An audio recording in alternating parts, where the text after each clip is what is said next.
Tudo bem, Maurício? Como vai? Bom dia, tudo bem?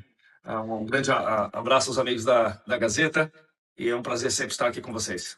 Legal. Eu queria perguntar ao senhor, depois eu vou passar à doutora Fabiana Barroso, temos também o Paulo Briguet, a Carla Lima lá em Curitiba, mas o Brasil foi pego de surpresa, vamos colocar assim, vereador, com a revogação da Lei Magnitsky. Aí tem gente que não, olha, ela foi só deixada de stand-by, ela não foi revogada. Até queria que você explicasse tecnicamente isso pra gente, porque nunca se viu uma revogação, uma suspensão de uma lei dessa magnitude tão rápida, em apenas 5 meses. E realmente a gente não sabe até hoje, porque nós sabemos que Donald Trump é alguém diferente de Lula, muito bem sucedido na iniciativa privada. O senhor faz parte do partido dele, o Partido Republicano, e ele sabe negociar muito bem. Para ele reduzir as tarifas de 50%, não de tudo, mas de parte dos produtos, e também revogar a sanção do Alexandre de Moraes e da sua esposa, o Brasil ofertou alguma coisa em troca. Até hoje não ficou transparente o quê? Falam que os irmãos Batista, com a JBF, teriam ali feito uma negociação, etc. Queria que você avaliasse esse cenário para a gente. Olha, com certeza é um cenário complexo, mas vamos por partes. A lei Magnitsky foi aplicada por sanções, foi sancionando o ministro Alexandre de Moraes por violações de direitos humanos. Isso é fato. E a questão da não inclusão, não mais inclusão dele na lista do OFAC, não retira a sanção dele. O que houve, essa negociação foi feita a portas fechadas, nem mesmo aqui nos Estados Unidos foi publicado a revogação da sanção, ou seja, o ato que fez incluir ele na lista do OFAC foi feito com uma portaria da Casa Branca, citando o nome dele, citando as razões, e nenhuma portaria dizendo que foi revogado, que o nome dele foi retirado, foi publicada após o nome dele não estar constando mais do OFAC. O que pode ser é uma suspensão temporária do nome dele, da inclusão do nome dele na lista do FAC, fruto de uma negociação a portas fechadas. Sim, não se sabe ao certo o que o Brasil deu em troca, ou prometeu em troca. A realidade é que o que foi prometido e o que foi negociado, dependendo do que for, se foram ativos minerais, ativos logísticos ou acesso a informações de Estado, isso vai ter que passar. Se fosse um país que a lei estivesse sendo cumprida à risca, isso deveria passar pela Comissão de Relações Exteriores da Câmara do Brasil. Ou seja, os Estados Unidos têm necessidades estratégicas, geopolíticas, que é a estabilização da segurança no hemisfério ocidental, que é na América do Sul e Central. Os Estados Unidos têm interesse em tirar a China do hemisfério ocidental, a influência da China. Isso está bem documentado agora na nova estratégia de segurança nacional que foi publicada no início de dezembro. E a janela de oportunidade foi essa, foi abrir um canal de comunicação com o governo brasileiro para trazer o governo brasileiro para o seu lado, para atingir objetivos estratégicos. E isso passa pela crise na Venezuela, onde você tem a crise de narcóticos e o combate ao narcoterrorismo, que hoje mata mais de 100 mil pessoas por ano de overdose nas ruas. Ou seja, um objetivo estratégico americano foi alcançado em trazer o Brasil para o seu lado, e o preço, ao que parece, foi, a moeda de troca, ao que parece, foi a suspensão, ao que me parece temporária, porque, mais uma vez, não há nada oficial do governo americano dizendo que o ministro Alexandre de Moraes não é mais sancionado pelo FAC. Pode ter sido uma suspensão temporária. Vamos aguardar e ver realmente qual foi a decisão do governo americano. Bom, vereador, vou passar também à doutora Fabiana Barroso, que tem uma pergunta ao senhor. Bom dia, prazer em revê-lo. Eu vou reforçar, eu chamo de Maurício Valente, não é Maurício Galante, apelidei. Bom dia. Obrigado, Fabio. É muito Obrigado, bom Fabio. Prazer recebê-lo. estar com você. Prazer é todo meu também. Eu tenho até um vídeo com você que viralizou nas redes Sim. sociais, exatamente você explicando que a Magnitsky não era contra o Brasil.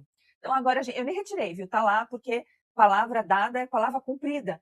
Então eu queria só Isso. entender, por exemplo, você está mencionando, até me apeguei aqui na sua esperança porque está difícil.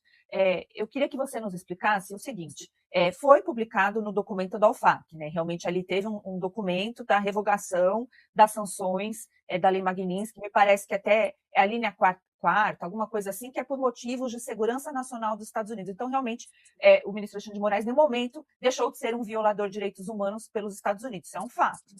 O que tem me preocupado, até que anotei, para não esquecer a minha pergunta, porque ela é importante, que também dizem que existe uma divisão da ala mais ideológica, por exemplo, do Marco Rubio, com a outra ala que fica junto ali com o presidente Trump, em relação ao Brasil. Tanto é que os ministros que tiveram vistos cancelados, que ficam no Departamento de Estado do Marco Rubio, não ainda tiveram também a volta, né, dos passaportes. Então, isso pode ser um sinal. Se estiver interpretando mal, por gentileza, você fala. E um outro dado que eu queria que você trouxesse também aqui para a nossa audiência, que também é importante, tivemos ontem o anúncio de minas de ouro sendo vendidas para a China. Negócio concluído. Então, talvez, né, eu estou me apegando aqui no que nós podemos, talvez o Brasil não cumpra nada em relação a, por exemplo, minérios. Tem terras raras que são diferentes de minas de ouro, mas mina de ouro também é importante, né? E a China está chegando com tudo, e não existe esse bloqueio aí dito, né? A gente está supondo, mas a realidade dos fatos são essas. Muito boa pergunta, Fabi. Muito complexo essa teia de interesses em que envolve o Brasil, envolve os países da América do Sul, envolve a China, envolve a Rússia, envolve o Irã. Lembrar aí que o Irã tinha um acordo estratégico com a Bolívia, foi assinado no final do ano passado, que agora deve ser revertido porque o novo governo é um governo conservador na Bolívia. Ou seja, sim, ele foi retirado da lista do FAC, o documento deixa claro, por interesse nacional americano. Esse interesse nacional americano, é claro, já tem informações que é essa questão da mina de metais raros no Brasil, em Goiás. Não está ainda evidenciada, que foi o quid pro quo, que foi, olha, o material, essa mina de metais raros, ela exporta para a China. Os metais raros, ela passou a exportar para os Estados Unidos. Mas o controle dela sempre esteve em mãos americanas, australianas e inglesa. São empresas dos Estados Unidos, é uma empresa de três países, uma empresa multinacional.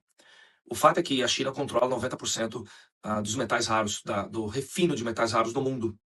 E tem a maior reserva do mundo, quase 60% dessas minas de metais raros na China. E o Brasil é o segundo maior do mundo, chega até quase 20% da concentração desses metais raros. Esse é o ouro do nosso século, são os metais raros, porque eles estão em baterias, estão em celulares, estão em eletrodomésticos, nos microchips, estão em produtos militares, mísseis, aviões, e a dependência do mercado hoje em dia é desses metais raros. O que aconteceu? No Covid descobriu-se que a China controla vários setores da indústria que são estratégicos. Faltou máscaras, não tinha máscaras hospitalares durante o Covid, não tinha papel higiênico. Não é só esses produtos, são vários produtos em que a China, ao passar dos anos, nos últimos 40 anos, foi dominando mercados, e os Estados Unidos hoje se vê na posição de reverter esse domínio chinês desses mercados para não estar, para não ficar refém da China. A China já ameaçou várias vezes parar de exportar metais raros. Os Estados Unidos, inclusive, ameaçou com 145% de tarifas caso a China fizesse isso. Chegou a revogar a exportação de motores da General Electric e também peças de aviões da Boeing para parar a frota aérea interna da China, porque eles dependem do mercado de aeronaves e de motores do Ocidente. Então, essa guerra comercial, essa guerra de interesses estratégicos e geoestratégicos, pegou o Brasil em cheio. O Brasil, os Estados Unidos, não só os Estados Unidos, a China, a Rússia, tem interesse no petróleo brasileiro, nos metais raros brasileiros, na agricultura brasileira, na questão da infraestrutura brasileira, os portos, aeroportos, nas telecomunicações brasileiras. Aí tem essa guerra do 5G entre a Huawei, empresa chinesa, e 5G, empresas americanas. A questão de satélite, comunicação de satélite, o Elon Musk foi escanteado aí pelo governo Lula, tem também em novos contratos da empresa de satélite, que é concorrente da Starlink. Ou seja, a Magnitsky era para ser colocada como moeda de barganha, porque o ministro Alexandre de Moraes não deixou de fazer atrocidades, inclusive condenou o Felipe Martins ontem, aí, numa condenação completamente vil e completamente errada. Ele deixou de fazer essas ações? Não deixou. Ele foi retirado da lista? Ele foi retirado da lista. Eu acho injusto, não concordo, mas o interesse nacional americano falou mais alto, justamente por isso que foi dessancionado. Ele não deixou de ser violador de direitos humanos. Como o atual presidente da Síria, que não é eleito, ele tomou o poder à força, tirando o Bashar al-Assad, estava aí cometendo atrocidades contra os cristãos alauítas, todo mundo viu ele sendo fuzilados, aí vídeos que circularam na internet aí há meses atrás, e mês passado ele esteve na Casa Branca. Foi retirado milhões de dólares pela cabeça dele, pela recompensa pela cabeça dele. Ele era most wanted do FBI. Foi retirado esse prêmio pela cabeça dele. Foi recebido na Casa Branca como chefe de Estado da Síria. E ele não é nada disso. Ele é um dos maiores monstros aí que tem hoje em dia. Infelizmente, países não têm amizade. Países têm interesses um com o outro. Culpa é do Brasil de não ter um plano estratégico e lutar pelos seus interesses. Está dando aí de mão beijada ativos estratégicos sem consultar o povo e em detrimento dos direitos humanos que estão sendo violados diariamente no Brasil. Infelizmente, essa é a realidade que a gente vai ter que encarar. Meu nome é Carla Lima, eu falo aqui de Curitiba, do estúdio da Gazeta do Povo. Eu queria te fazer uma pergunta sobre os seus pares hoje nos Estados Unidos. Porque essa semana mesmo, o Jorge Serrão, que é o nosso comentarista, ele falou: olha, Alexandre de Moraes colocou a Magnitsky no bolso, a Magnitsky não funcionou, né, para os brasileiros. E aí a minha pergunta é a seguinte: como que os seus pares, né, outros políticos americanos, veem a situação política no Brasil hoje? Olha, nos Estados Unidos existe a preocupação do Brasil cair numa condição semelhante à Venezuela, e esse é um dos motivos, porque essa negociação com a Magnitsky e ativos estratégicos brasileiros foi feita, porque existe uma preocupação real. O Brasil é detentor de 50% da área territorial da América do Sul. A prioridade do governo americano está nesse documento da estratégico novo de política estratégica e segurança estratégica americana, a trazer o Brasil para o lado dos Estados Unidos e controlar aí o fluxo de drogas e também a segurança hemisférica é muito importante para os Estados Unidos. Tem a Magnitsky, o tempo que ela vigorou a lei contra a sanção contra o ministro Alexandre de Moraes, os Estados Unidos realmente esperava, os políticos americanos realmente esperavam que haveria uma mudança de comportamento do judiciário brasileiro através de pressão do Congresso e do Senado brasileiro, talvez fruto até aí de uma comoção, de uma mobilização nacional. Dito uma greve, por exemplo, geral, nunca foi tentada no Brasil. Não se emplacou uma greve para fazer pressão no Congresso e no Senado para que mudasse isso. Então, nada mudou. Então, as pessoas podem pensar, estão aí frustradas, estão até com raiva do Trump, se sentindo usadas, mas se colocando no lugar dele, vendo que em 5 meses nada mudou no Brasil e infelizmente até a situação até se recrudesceu, caminhou mais ainda passos largos do Brasil está no colo da China e a situação da violação dos direitos humanos no Brasil, em 5 meses eles decidiram tentar um outro approach, tentar uma outra tática, que é negociar sim com um governo que é membro do Foro de São Paulo, que ativamente trabalha para minar aos interesses americanos no hemisfério, está ativamente fazendo concessões de terras raras para a China. A China teve acesso aí à mina de urânio na Amazônia, o que preocupa muito aqui nos Estados Unidos. Essa talvez seja a maior preocupação dos políticos americanos. Mas eles têm uma visão clara de que não há consenso no Brasil. A classe política está desacreditada e sem poder algum, mediante ao judiciário, e alguma coisa tinha que ser feita, e não ficar esperando acontecer. Então, a mudança de curso é justamente pela falta de reação das instituições, da sociedade civil e dos empresários brasileiros. Eu vejo com muita clareza. Vou passar para o Paulo Briguet poder te fazer uma pergunta também. Maurício, bom dia. Eu tenho 2 perguntas, bem simples, na verdade.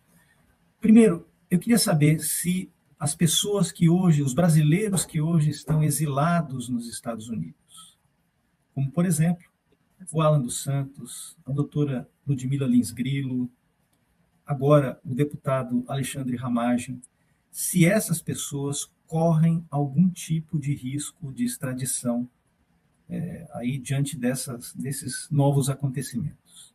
E a segunda pergunta é a seguinte, é para você que também é escritor, né? Eu vejo aqui que o seu livro tem um título muito interessante, E se o meu paraquedas não abrir? E veja, o nosso paraquedas não abriu aqui. No Brasil, o nosso paraquedas não abriu. Como é que a gente faz, Maurício? Paulo, muito interessante a sua pergunta. Obrigado por fazer analogia ao nosso livro. O se o meu paraquedas não abrir, exatamente, tenha sempre um plano B. Tenha sempre um plano B para caso o seu plano não dê certo. Então vamos por partes. A primeira, qual é o risco real que as pessoas que estão exiladas aqui nos Estados Unidos e até, de certo modo, protegidas pelo governo americano têm? Eu acho que nesse exato momento, uma flexibilização da aplicação da lei Magnitsky a um violador de direitos humanos, contumaz, comprovadamente violador, por motivo de segurança nacional, eu acho que não é hora ainda de soar os sinos e acender a luz vermelha de que eles estariam em risco de alguma maneira. Existem vários interesses, não só comerciais, mas estratégicos entre o Brasil e os Estados Unidos, mas a questão da sanção direta contra o ministro Alexandre de Moraes não vai se reverter, eu acredito, num primeiro momento, da proteção que essas pessoas têm aqui. Mesmo porque as ações judiciais em curso contra o ministro Alexandre de Moraes nos Estados Unidos não sofreram nenhuma alteração. Mesmo porque elas não são vinculadas ao governo americano, elas estão no judiciário americano, que a atitude do ministro Alexandre de Moraes fora da jurisdição. Ele perseguiu empresas americanas, cidadão americano dentro dos Estados Unidos, e ele vai ser julgado pela justiça americana, que é um órgão separado do executivo americano, que é o Departamento de Comércio, que faz esse tipo de sanção contra o ministro Alexandre de Moraes. Então, essas ações judiciais estão em curso. Ele a princípio, ele deve ser condenado dentro dos Estados Unidos, porque há provas e há vasto material das atitudes que ele cometeu, crimes contra empresas e cidadãos americanos. Então, essas proteções que foram dadas a cidadão americano, a cidadão brasileiro aqui, eu creio que no primeiro momento não devem ser alteradas. Mas com a evolução da normalização das relações comerciais e diplomáticas entre o Brasil e os Estados Unidos, é esperado aqui nos Estados Unidos que, em paralelo, o Brasil volte o regime judicial no Brasil volte a se normalizar. E isso é uma obrigação da Câmara dos Deputados, do Senado Federal e do próprio judiciário brasileiro, que eles se normalizem para que o motivo que essas pessoas estão aqui refugiadas deixe de existir, para que até elas tenham a oportunidade de retornar ao Brasil.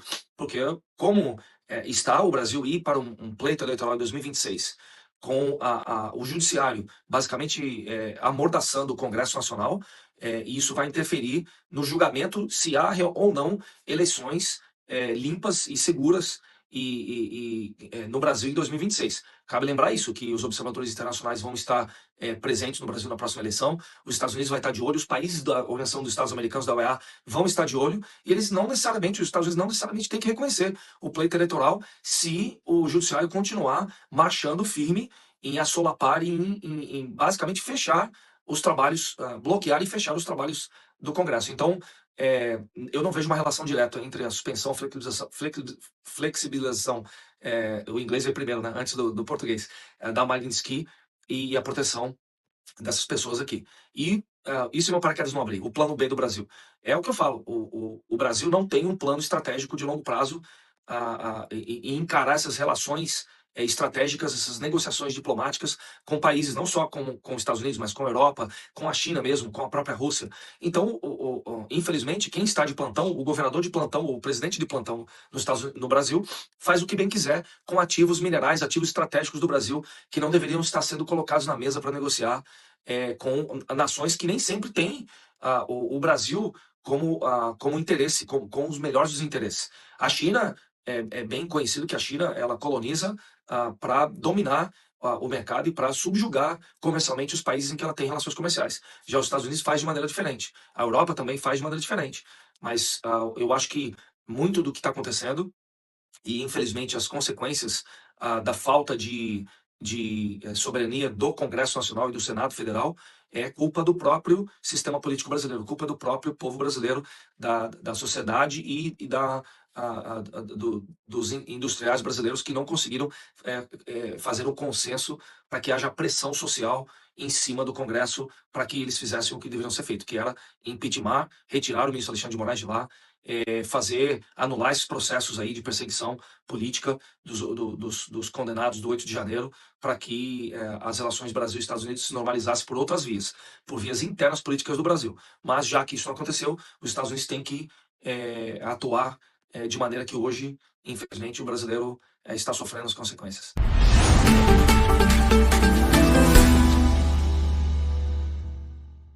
Olá, eu sou a Rosana Bittencourt, da Gazeta do Povo. Espero que você tenha gostado do vídeo. Aqui na tela você pode clicar em outras opções para continuar acompanhando nossas análises e comentários. E não esqueça, assinando a Gazeta do Povo, você apoia o jornalismo independente, garante acesso a conteúdos exclusivos e fortalece nosso trabalho aqui no YouTube. Muito obrigada!